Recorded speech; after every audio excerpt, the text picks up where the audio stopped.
Switch or PS5? Fair question. If it was PS4, I will pick the PS4 like instantly.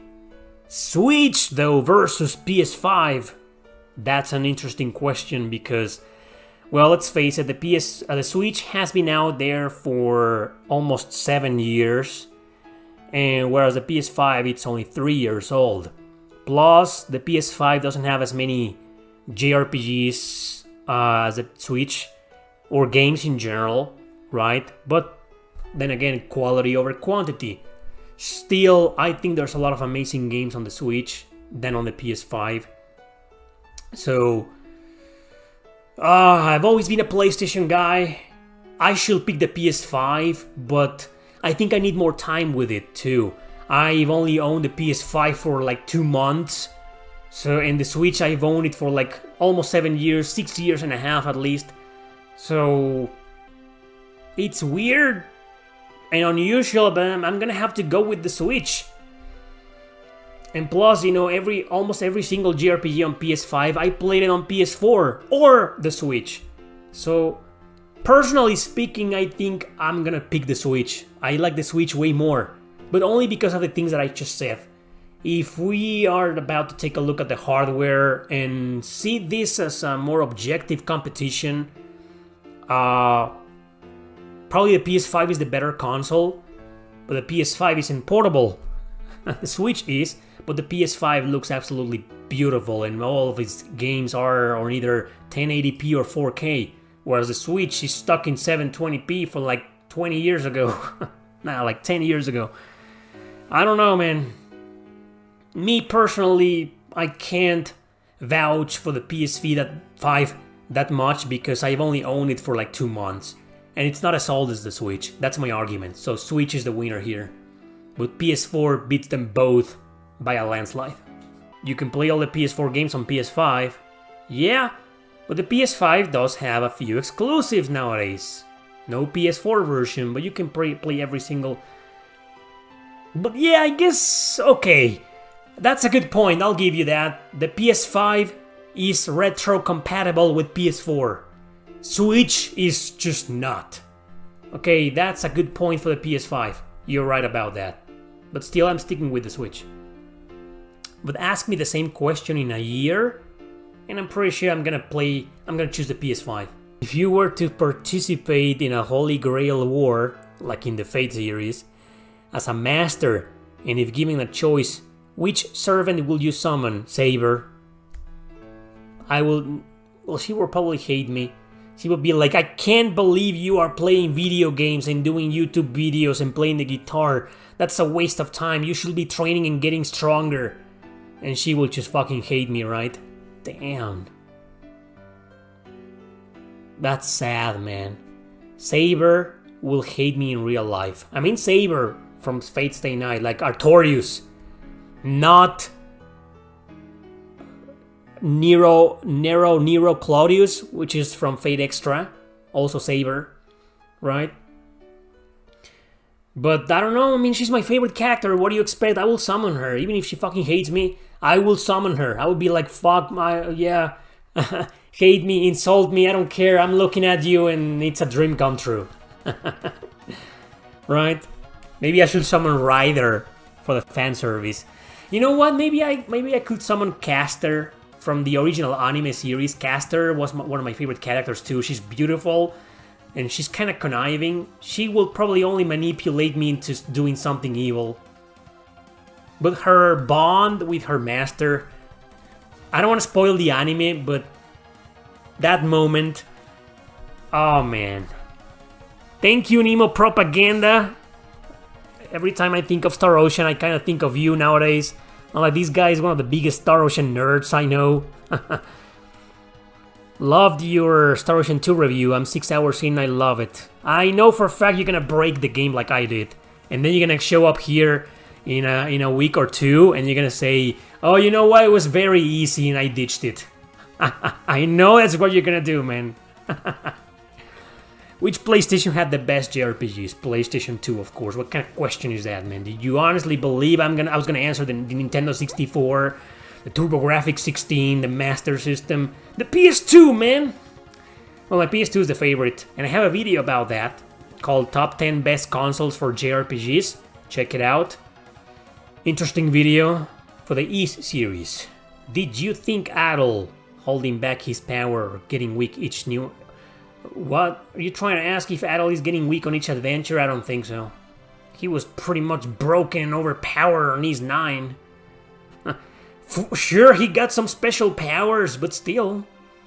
Oh, maybe he's getting old, right? He's like 22 years old. No, man. Get the fuck out of here, old man. Right? Yeah, maybe he is getting weaker because he's now old as fuck. 22 years old? Man, dude. I gave up playing Lunar Silver Star story halfway because I got sick of the gameplay. Is that what you ranked on C? Is that why you ranked it on C on the tier list? When I made the PS1 tier list video over 3 years ago, I'm glad you remember that video. I gave some games the C tier because that was the first tier list ever that I ever did, and I thought like the C was like an okay, you know, letter. But it's after that I started using the C as the letter where the mediocre games, not the mediocre games, like the okay games go, like the ones that are nothing special. So Lunar the Silver Star should have been on the B, not on the C. I regret that. But can I be honest with you? Some people think it's the best version to play of the game. I disagree. I think the best version to play of Lunar Silver Star is on the PSP. And I'm pretty sure if you give that one a try, you're gonna love the game. Even so, I still think Lunar on the PS1 aged decently. Not masterfully, but decently. But yeah, the random encounters can get in the way. Stick to the PSP version. That's the one that I recommend the most. Did you ever play any of the Armored Core games? I did play one on the PlayStation 2, and I didn't like it. Not my type of game, man. Mech games, I think I only like them if they are 2D, or if they're strategy RPGs or JRPGs, I mean, yeah. But I'm still not the biggest fan of mechs. What do you think about Persona 5 Strikers? Great game, great follow-up. Wish it could have been turn-based, but the gameplay is still phenomenal, kind of like a Dynasty Warriors influence, and it's still an action RPG. It's not just your average Dynasty Warriors clone inspired by, you know, it's a full-fledged action RPG, story-driven, lots of NPC dialogue, lots of leveling up system, Persona Fusion, and shit. I loved it, man. It's a great game.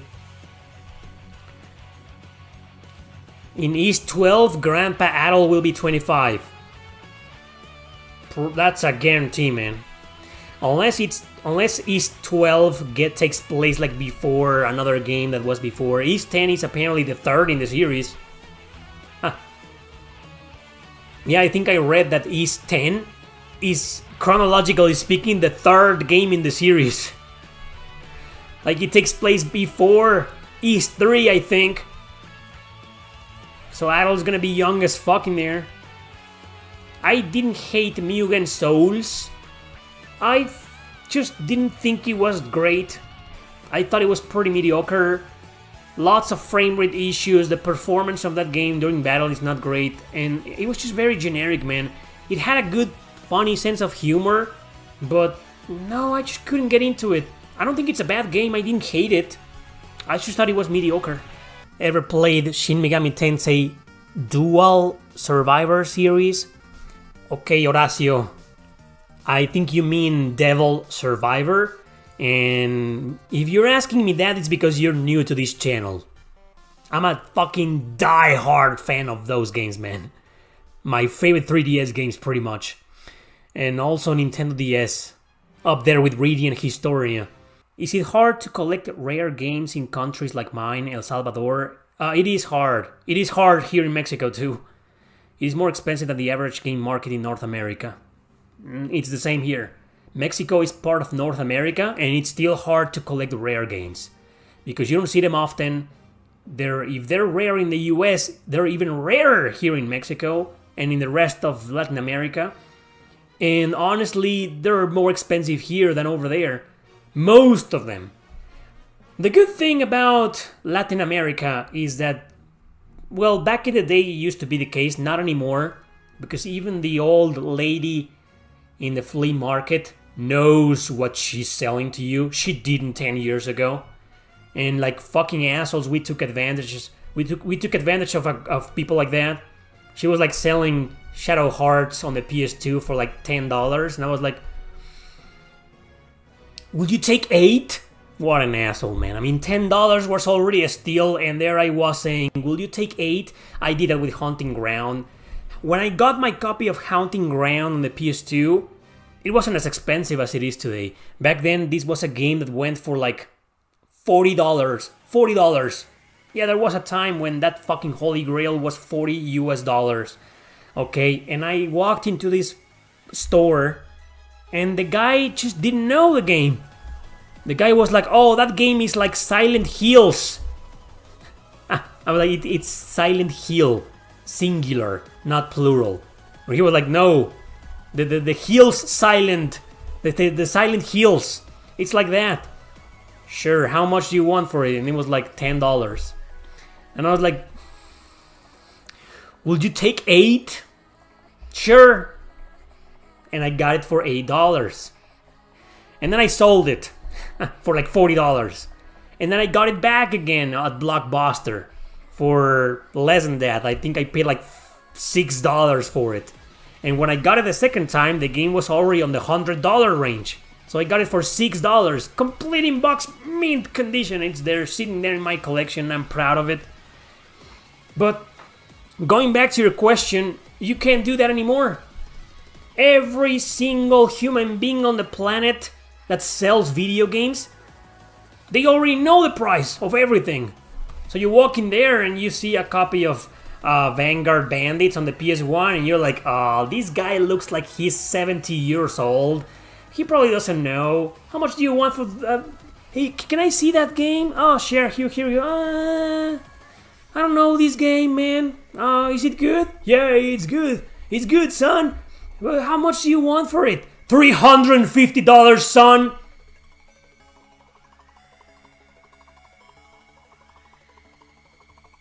Well, there you go, old man. Thanks a bunch, and you have a great day. See?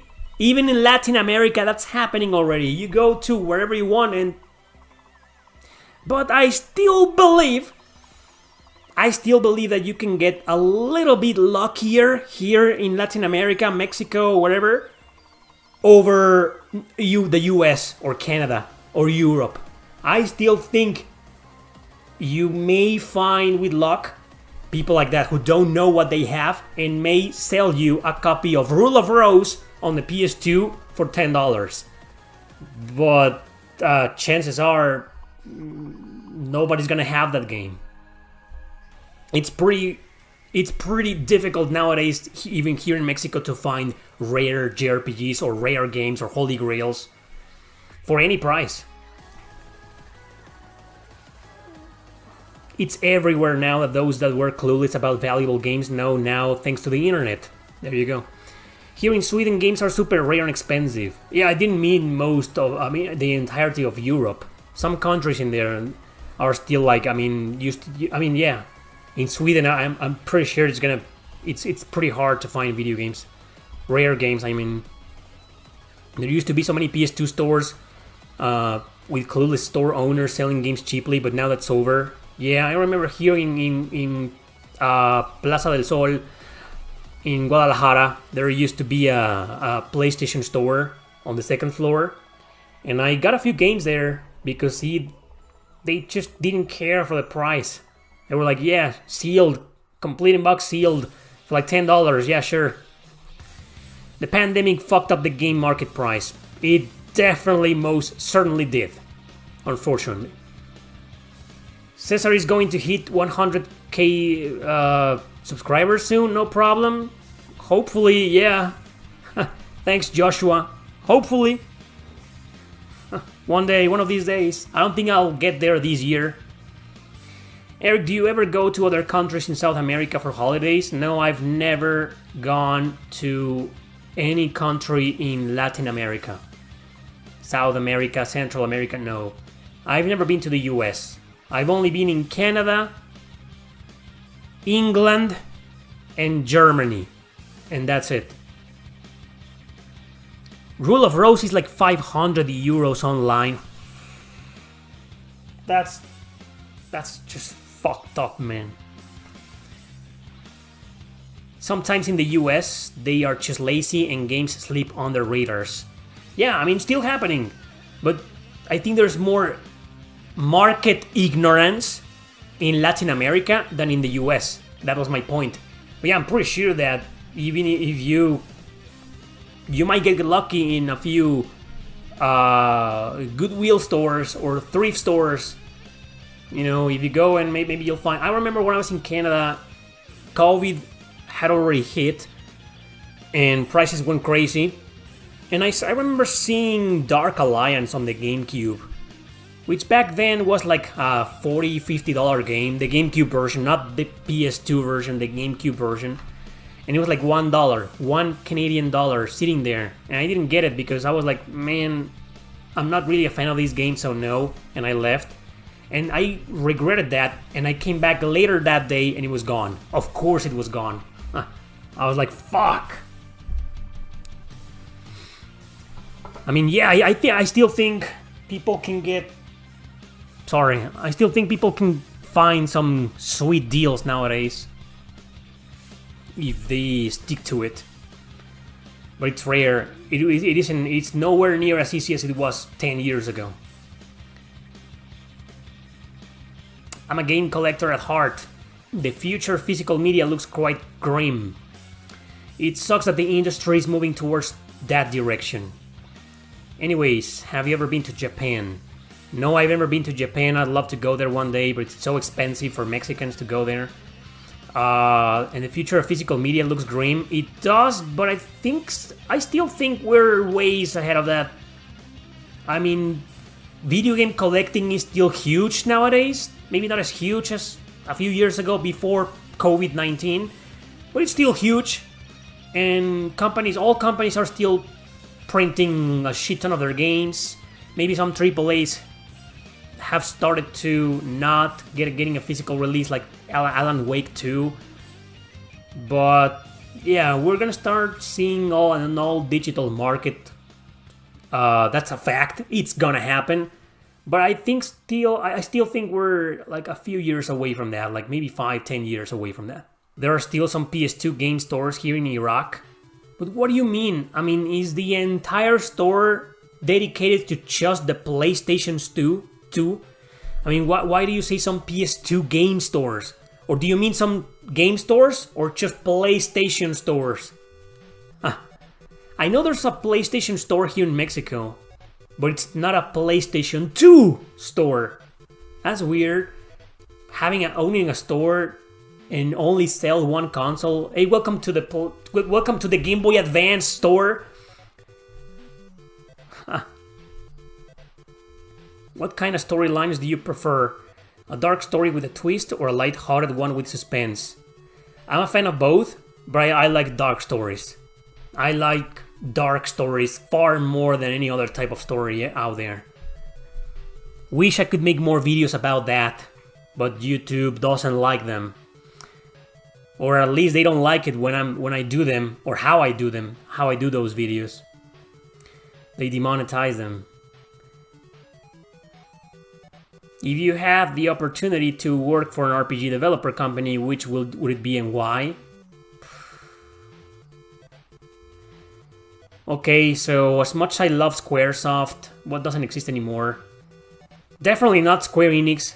As much as I love Atlus, I think Atlus has become kind of politicized nowadays, and I don't like that, so I think I will go to Falcom. But I don't know what I will do there. What would I do in there? I'm a writer. I write stories. That's what I do. And I make YouTube videos. But I don't work for people. It's not like, oh yeah, you're gonna be my media guy, my social media guy. I hate social media. I'm not in any social media. I quit social media. I don't know what I will do in Falcom unless write stories. Maybe they will allow me to write a dark as fuck story for a brand new series or a brand new game not related to Ease or Trails. I'd love to do that. Yeah, I'd love to work at Falcom and propose that idea. Like, hey, here's my story. There we go. I don't think any video game companies like that will ever hire me. Like Falcom, Atlus, no. But if I could work in there, if I could pick one company, I will go to Falcom. Atlus, I'm sorry, but they're starting to become too political for my taste. Does the perverted dialogue in Trails of Cold Steel ever stop? No. It never ends, and it's gonna be that way all the way until Trails into motherfucking reverie. Get used to it. Erick, please interview the director of Eiyuden Chronicle. When they were starting the Kickstarter over 3.5 years ago, they reached out to some YouTubers like me and allowed us to ask only 3 questions to Murayama, Yoshitaka Murayama. So I sent him my questions and he answered them. And you can find this pseudo interview on my channel. So in a sense, I already interviewed the guy. But yeah, I'd love to interview the guy face to face, or at least on a Zoom call or Skype call, and ask him a lot of questions about Suikoden. I'd love to do that. Write the next Trail Saga story. The next Trail Saga story, you mean the one after Trails Through Daybreak? Well, for starters, I wouldn't come up with such a bad name. But I don't think they will let me, it's just... I can write a story. I mean, I can write any story, right? I mean, if you guys read Terra Gaiden, my book, or The Revenant Army, I can still do that. But I just don't enjoy that anymore. The type of stories that I'd love to write nowadays, are pretty much dark. I'd love to write the new Nier. How about that? Or the new Shin Megami Tensei. I'd love to do that. But the next Trails or the next Ease, I don't think I'm the right guy. Who is better at fighting games in general? Oscar or you? We're like in a tie. It's more like I'm better than him in some games, and he's better than me in others. In the more technical fighting games, he's much better. For example, in Marvel vs. Capcom, all 3 of them, or even Infinite, often I don't stand a chance. He kicks my ass. But in like the Arc System Works games, it's pretty hard for him to beat me. He's beaten me before, several times, but I'm better at those types of games because they're more combo based and more like about evading and dodging, and creating patterns. And the more technical games like Street Fighter, I don't stand a chance in Street Fighter against him. I don't... Mortal Kombat, the early games, I'm much better than him, but in the newer games, he's much better. Thoughts on Metaphor ReFantagio? I'm looking forward to it. I fear it might be politicized. Hopefully it will not. Or if there's something political about it, it's gonna be optional. But I'm looking forward to it. I like it. I like the idea. I like the trailer. It looks like a Persona clone. I know it's being developed by the same team as the Persona series. But I don't know, it's a new game. It's something new other than Persona or SMT, so I'm looking forward to it. Thank you, Skycatcher Gaming, for recommending my book. If your writing style wouldn't fly, probably. They want politically correct story writers. In Falcom? I don't think so yet. In a lot of the famous companies, the big companies, they want politically correct writers. That's true. But Falcom, Nihon Falcom, I'm not sure they have reached that point yet. Daybreak is actually the correct translation. Okay? Kuro means black, I know. But in the Trails game, is using a different kanji, which means daybreak. It's a pun, like all Japanese Trails games.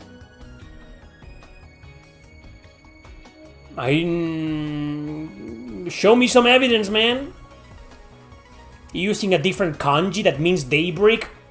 I need to see show me some proof, man. Kaladin Kabada, thanks. That's the beauty of being a writer.